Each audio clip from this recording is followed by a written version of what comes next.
What is up, everybody? Thank you so much for tuning in to my channel, Zaynomics Gaming. Today I finally finished the catalyst for Ticcuu's Divination. So today I will be reviewing Ticcuu's Divination in its full form factor, so we can actually dive in, see what kind of builds we can utilize, and see how well this exotic competes with the likes of like Anarchy, Xenophage, stuff like that.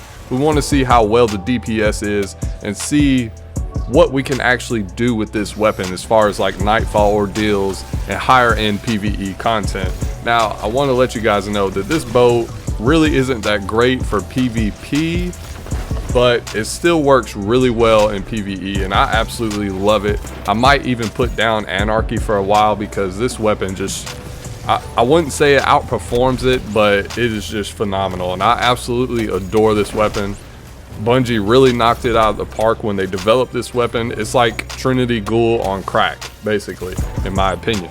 Now, for this build, we will be utilizing Warmind cells because this thing spawns Warmind cells like nobody's business, especially inside of like Altar of Sorrows or Gambit or lower end content. You won't see Warmind cells as often inside of the Nightfall ordeal or anything like that, because the enemies are just so much powerful. And unfortunately for this video, I'm a little underpowered. I'm only 1282 with the artifact, so I'm not dealing as much damage as I would like to for some of this higher end content like the 1300 and 1330 power level lost sectors and stuff like that.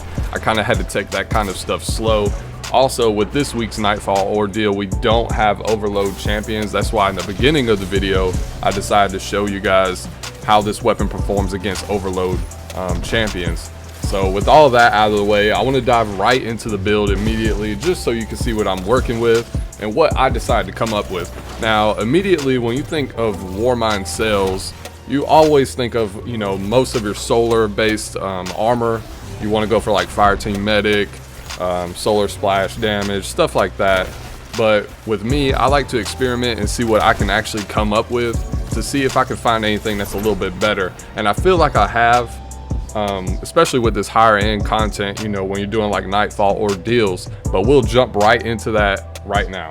So first and foremost, I will be utilizing Global Reach. I feel like that's an essential mod when you're using Warmind cells. Also, we will be taking advantage of cellular suppression, which basically creates a burst of suppressing void energy, so it slows a lot of your combatants and stuff like that.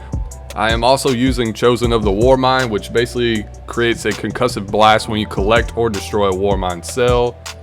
Now for our next mod, I am using Wrath of Rasputin. Basically, solar splash damage has a chance to create Warmind cells. That comes from Ticcuu's Divination. And I'm also using Power of Rasputin.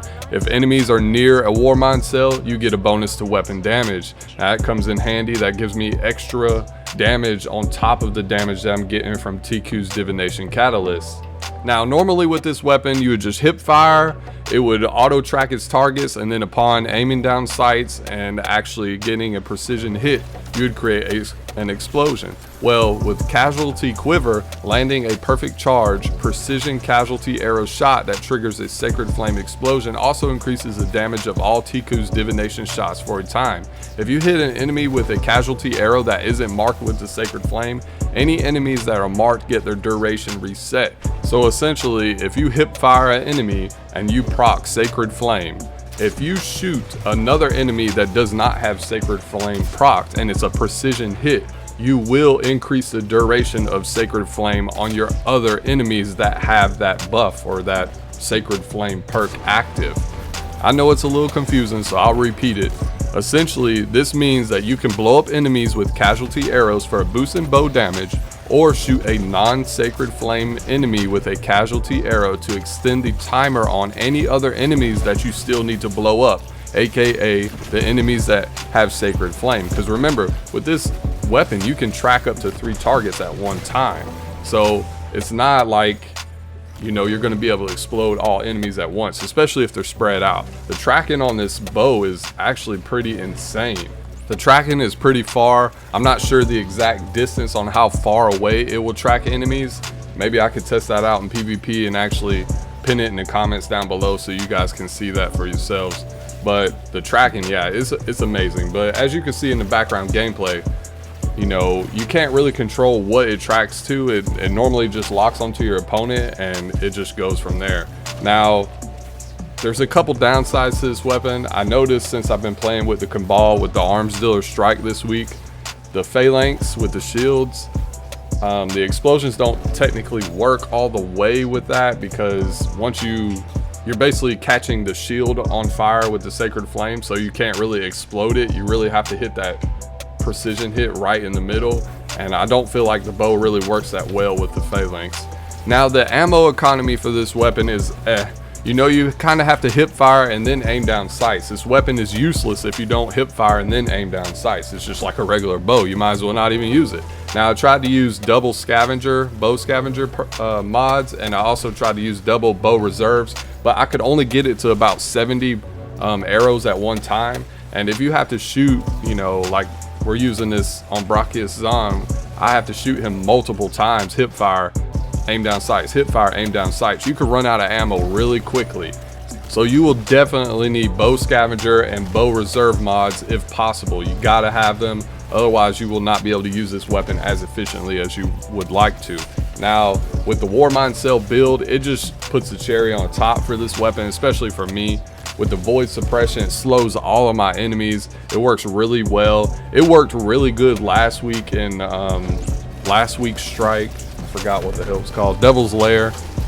And then with all of that, the Warmind cell build is just a cherry on top. The void suppression slows all of my enemies, so they don't really do anything. They're pretty much just disrupted. And then if you compare this build and use it with the stasis subclass, you're just getting a double slow. You can just throw dust field grenades and just slow everybody, freeze, slow.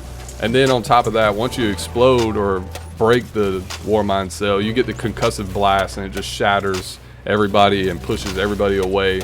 So it works out really well. I feel like I'm gonna put Anarchy down for a little bit depending on what type of content I'm playing. Like I said, I still need to level up. Now, I'm pretty much doing this build with the Hunter for one in particular reason. I'm taking advantage of Adamantine Brace. Now, you can use this build on any character, but for the perfectly drawn arrows, which this is what Ticcu's Divination is all about, I can hold it for a long time. So, you know, if you're using a Warlock or a Titan, that's one of the downsides. You will have to kind of learn how to time it correctly for you to be able to use the weapon so efficiently. Now, I absolutely enjoyed it. If you play Hunter all the time, just throw on Adamantine Brace and you can just hold the bow as long as you want. You don't have to worry about timing it and, you know, getting those crispy precision hits. But other than that, as far as Warlock and Titans go, you can use this same type of build on them as well. Now, I would love to see how this bow would do with like Sun Warrior on Titan. Unfortunately, I haven't played it with this bow on these two characters, on Warlock or Titan, yet. I pretty much just did this build all on the Hunter because of the exotic Adamantine Brace and because of consistency. With that exotic armor piece, it makes the bow a lot more consistent, and I don't have to worry about getting that perfect draw until I actually get used to playing with the bow. Like I said, the downside to it is, you know, you got to hip fire and then precision hit. So you're pulling back, you're drawing and shooting all the time. So I may come out with a Titan build in the future. We'll just have to see how it all plays out. I really enjoyed this weapon though. You guys definitely need to pick it up. Like I said, PvP, it just doesn't work in PvP. I mean, you could get lucky and get some crispy kills off with it, but it's really not worth it to take up the exotic slot. You'd be better off using like Cloud Strike or something like that if you're trying to go with elemental explosion damage and stuff. When you have to hip fire and then aim down sights and get your opponent, it will be so hard to do inside of PvP, and I haven't really been that successful in it. Hopefully Bungie will add bigger maps and we can see what happens as far as that goes. Also, I wanted to let you guys know, sometimes I'll LFG for like trials or something like that, and if I ever play with you guys, I don't need the hateful like comments. You know, I'm not the best PvP player. I play sometimes, well, I play all the time really in PvP, and I feel like I'm pretty decent, but don't come on my LFG and expect to go flawless or something like that. Like I can't carry you flawless. I'm not a carry. I don't do account recovs or anything like that. I play this game and I make content so we all can have fun. Now, do I suck at PvP? I guess that's up to you. I don't feel like I do, but I'm definitely not the best. I'm not like the other guys like Frost and, you know, Aztec Cross or anything like that. So if I ever LFG for trials and you see it on there and you decide to join, you know, don't come up with expectations that I'm gonna be able to carry you flawless, or I'm gonna be able to carry you to 5 wins or 7 wins or anything like that. We can maybe get to 5, we maybe can get to 7, well, hell, we may get flawless. I don't know, but don't expect it. That's all I'm saying. I had a bad experience with somebody this past weekend who kind of got a little upset about it, but like I said, I only play the game to have fun. I create content to have fun. So yeah, that's pretty much my thoughts on PvP in regards to Ticcu's Divination. It just doesn't work that well, especially with the small maps and stuff like that. I personally would not use it. Now, in regards to getting the catalyst, you know, you have to complete the quest for Banshee. I found more success in completing it during trials. Now, I know trials isn't available right now. Most people are going to tell you to go in Gambit, but I felt like the progress in Gambit was just terrible, even after winning so many matches. And on top of that, I didn't even get any of the new hand cannon rolls bottom dollar. All I got was fusion rifles. I got about 25 of them, so my RNG sucks. But when I went to play trials, it progressed fairly quickly, and before I knew it, I was done. And then after that, you will go to Banshee. He'll give you the catalyst, and then by far the best way is Altar of Sorrows. You'll need about 600 kills, and once you complete that, you will have the catalyst. Now, I know Altar of Sorrows isn't as fun as a lot of people make it out to be, but Bungie reissued moon weapons this season, so at least you have something else to grind for, and you could end up getting a new sniper or the shotgun or the rocket launcher or something like that, and have refreshed rolls so you can play with those weapons as well. Now, overall, I love the weapon. I'm definitely going to put Anarchy down, and I'm going to use Ticcu's Divination in a lot of the higher end content like Master, Nightfall Strikes, and stuff like that. You guys should too. Make sure you grind out for that catalyst. I want to thank you all for coming and watching today. Thank you so much. Please don't forget to like and subscribe. By the way, all of this was unscripted. I didn't even, you know, write anything out of what I was going to say, so don't poke any fun at me. But I want to thank you all for coming and watching today. And once again, please don't forget to like and subscribe to my channel. I will be posting new videos in a couple of days.